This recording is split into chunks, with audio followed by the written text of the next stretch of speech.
Hello, welcome to Should I Buy This Game featuring River Valley Glassworks. My name is Christine, and in this video I'll give you an overview of how the game is played and then share a few things I might like or dislike about the game to help you decide if you want to add River Valley Glassworks to your collection. This is the game River Valley Glassworks, and I just want to start by saying that this is the deluxe version that I purchased off Kickstarter. And I used my money. This is not a sponsored video in any way. This is just the game that I purchased off Kickstarter. And I'll try and tell you the differences between the retail version and the deluxe version, just so you're aware. So in this game down here, we are collecting glass. And what we want to do is we're going to score for how far along a row goes. So currently, this row is complete. I would receive 22 points. Whereas this row ends here, so it's worth 2 points, and this row ends here, so it's worth 1 point. So I want to try and fill in the spaces to make the rows longer. We also score for our two highest columns. And so currently we have this one, and this one's only worth 3 points, and this column is worth 12 points currently. And if you have more than two at the same height, you would only score from the left. So the left is the lower number of points. So you want to try and get your middle columns to be a lot higher to get the bigger points. And then the other scoring comes for if you have more and overflow, they go over here and it is -3 per piece. So what you're doing is each color gets its own space. You have space for 7 colors, but there's actually 8 colors in the game. So you have to just be aware of that, because the 8th color would be overflow, or if you had more than 5 of one color. Now we're only collecting up to 17 tiles. Once somebody collects 17 pieces, the end of the game is announced and everybody gets one more turn. Now, so starting with the deluxe components, this board is deluxe. In the regular game, you would just have the board and here. I don't think it's the dual layer. And instead of getting your little counter with your cute little buddy, you would just have a cardboard counter that you turn to count your things. So that's one difference between the retail version and this upgraded version. Another one is the little mat to hold your pieces is different. Through Kickstarter, I got this first player wooden guy token. And then this is all different. In the retail version, I think it's just a cardboard lake, and then these would be cardboard pieces that would be moving. And so I really like having the neoprene playmat and these acrylic. However, the actual pieces, I think, are the same between the retail and deluxe. These are acrylic pieces, and there's another level above the one I got where these are, you have the option of getting these as glass pieces. But I was fine with the acrylic. So that just gives you a few of the differences between the retail version and the Kickstarter version. But since we're just talking about it, with all that being said, I think if you are interested in the Kickstarter version, the late pledge window might still be open. And if it's not, I'm pretty sure they're doing a second printing of this fairly shortly. So you can keep your eye open for that if you are looking for a deluxe version of the game. So let's get into gameplay. So I have 1 piece left.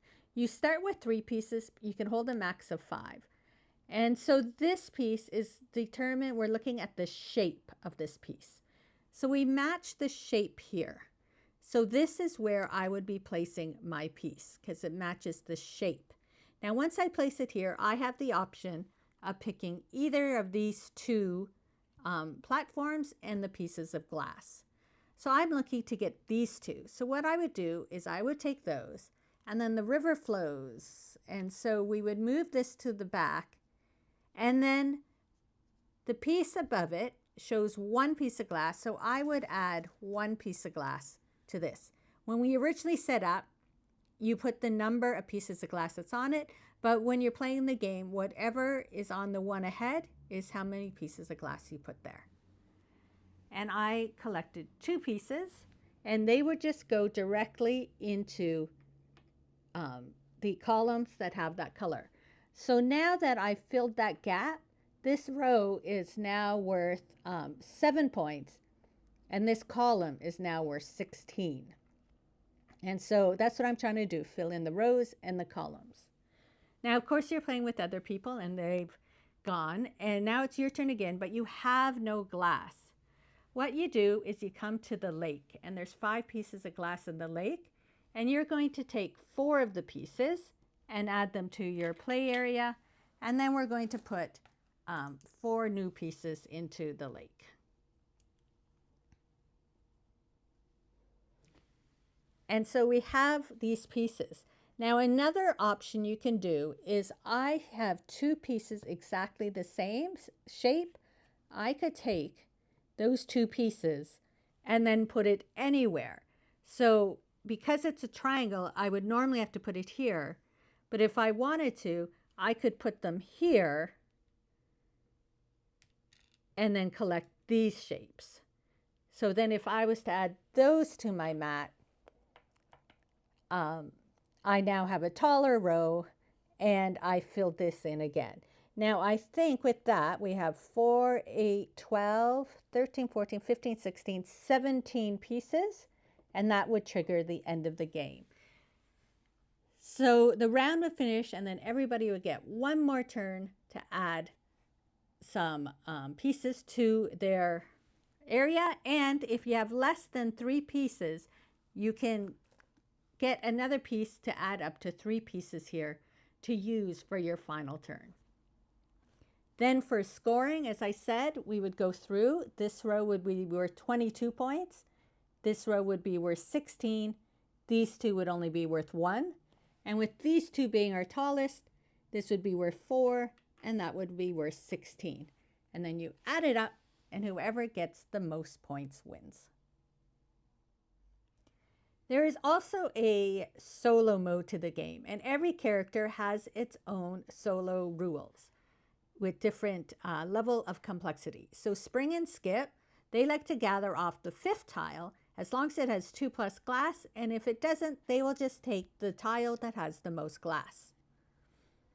Then you place the glass here. Now if you're placing more than one color at a time, they have an order in which the glass is to be placed. Every time you cover this symbol, then on the 4th area, you will put a piece of glass. They will only score points, though, for glass placed in these 2 areas. So therefore, it's quite easy to win against them because they don't have a lot of scoring areas. And then you can put surplus glass here and waste glass here. So that is Spring and Skip. But then you go through some of the other ones. Sheila, actually, because she's a beaver, she makes a dam that you play with. And then Rosie likes to gather the unique glass. And Cornelius, he is actually the hardest one because he introduces the black glass as pollution into the game and collecting it. And so he is a 4-star with the complexity, and he is actually quite hard to beat.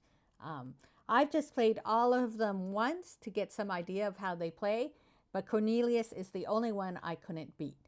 So if you're interested in the game, there is a really good solo mode, which each character having different rules to abide by. And through Kickstarter, I was also able to get this little expansion pack. There's 6 different expansions in here. And they're cards, and they're all different. I'll just show you this one. It's a lucky shape. So you pick a card, and if you're to place the heart down into the river, then you are able to choose a piece from the lake to add onto your board. So it's a way to get some extra pieces. So I played with that one, and I've played with the River Treasures.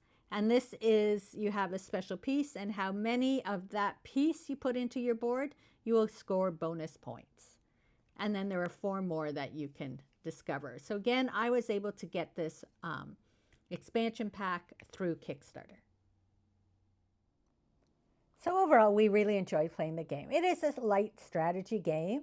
Um, of course, you want to use these columns to get more points. It doesn't always happen that way.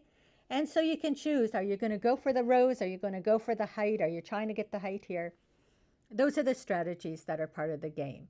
But it's based on what tiles, what little glass pieces are put out, what you have to do. So it's always sort of changing. Now, I played the solo and I played with two people. Both were enjoyable. Both are quick. Solo plays like 15 minutes a game, whereas two people played 20, maybe 25 minutes. So the more people you have, you're just adding a little bit extra time, but it's a quick playing game. The other thing too is the more people you have, the more glass is going to end up on the tiles that you'll be able to pick at once. And that would mean less turns during the game, which would therefore make it quicker as well. So I'm really happy that I got the Kickstarter version. I like the look of the game and all that. So it's up to you if you want the retail version or look at a more deluxe version of the game. Because it's not a hard game to play, just having these extra elements just makes the game, for me personally, that much more enjoyable. But it is what I've showed you. It's just that simple of a game, and it's just pretty, and all the little pieces have a really nice tactileness to it. So let me know if you've played River Valley Glassworks and what you think of the game.